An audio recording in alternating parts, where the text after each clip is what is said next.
그 공급 측면에서의 충격이 발생했을 때 IS 커브가 어떻게 달라지는지 한번 보도록 하겠습니다. 공급 측면에서의 충격을 사실 우리가 어, 이전 동영상에서도 말씀드렸듯이 이 IS 커브라고 하는 것은 사실 뉴케인지언 플레이버에 맞춰진 모형이기 때문에 사실상 공급 측면의 충격을 다양한 방식으로 살펴보는 것은 사실 쉽지 않습니다. 여기에서는 공급 측면의 충격이라고 하는 것을 단순하게 장기 실질 이자율 R바에 나타나는 충격이다라고 정의하도록 하겠습니다. 사실 다른 측면에서 나타날 수 있는데 우리가 그러한 경로를 사실상 살펴보기 어려운 모형이기 때문에 자본의 한계 생산이 이제 장기 실질 이자율과 같아질 것이고요. 자본의 한계 생산에 발생하는 충격, 우리가 이것을 장기 실질 이자율의 변화라고 해석하도록 하겠습니다. 네. 다시 말하면 공급 측면의 충격이라고 하는 것은 자본의 한계 생산, 그러니까 생산함수를 통해서 나타나는 충격, 기술 충격이라고 우리가 부르기도 하는데 생산함수를 통해서 나타나고요. 자본의 한계 생산은 기본적으로 우리가 생산함수를 통해서 이야기할 수 있습니다. 생산함수를 가지고 우리가 자본의 한계 생산을 이제 구할 수 있잖아요.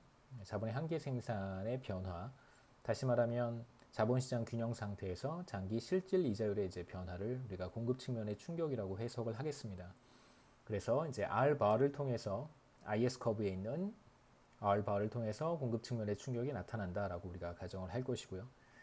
자본의 한계 생산에 충격이 발생을 하면 이제 장기 실질 이자율이 변화할 텐데 예컨대 자본의 한계 생산이 증가하는 방향으로 충격이 발생한다면 장기 실질 이자율이 상승할 것이고요. 그렇게 된다면 IS 커브가 어떻게 달라질 것인지 한번 보도록 하겠습니다. 현재 실질 이자율 수준과 장기 실질 이자율 수준이 모두 3%라고 한번 해보죠. RT도 3%고 R바도 3%였었습니다. 그래서 장기 균형 상태에 있었는데 공급 측면의 충격 혹은 뭐 실물 부분의 충격 혹은 기술 충격 다 좋습니다. 결국 같은 것을 의미하기 때문에 공급 측면에서의 충격이 발생하게 되면 R바가 상승하는 것이고요. 장기 실질 이자율이 상승합니다. 다시 말하면 T 시점의 실질 이자율은 변화하지 않고 장기 실질 이자율이 상승하니까요. 현재 실질 이자율이 장기 실질 이자율보다 낮아지는 현상이 나타나겠죠.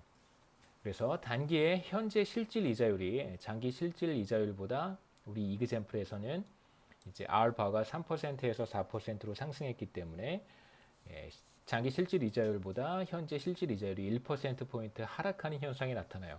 마치 꼭 중앙은행이 금리를 인하한 것과 같은 비슷한 현상이 나타날 수 있습니다. 자, 그렇게 되면 이제 IS 커브를 한번 보시죠.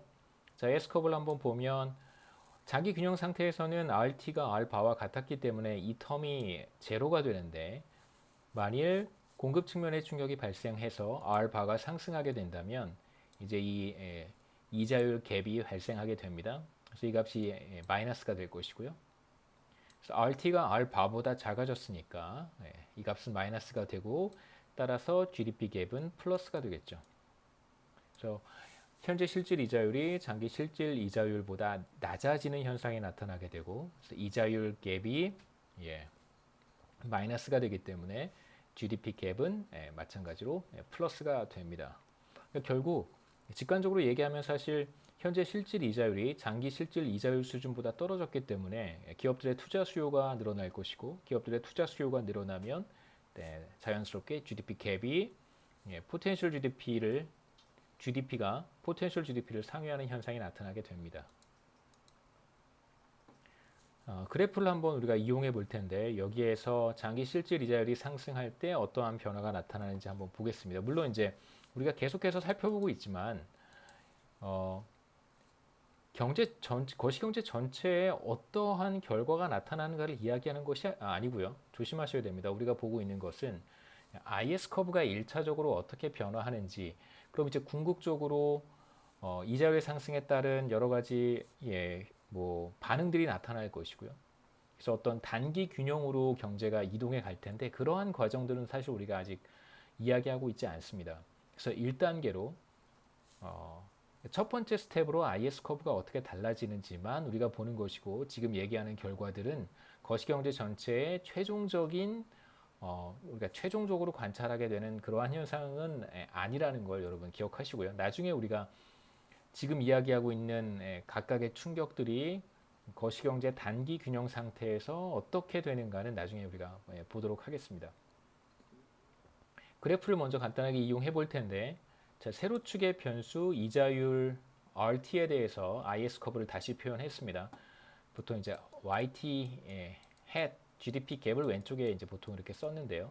그래서 이자율 갭, 그 다음에 총수요 충격 이렇게 표시를 했는데, 여기에서는 양변을 B로 나눈 다음에 실질 이자율에 대해서 표현을 했어요.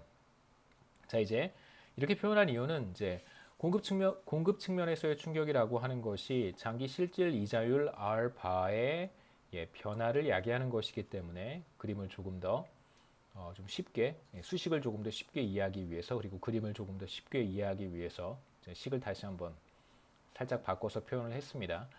공급 측면의 충격이 발생할 경우에 장기 실질 이자율이 이제 에타만큼, 이건 이제 에타라고 보통 읽고요.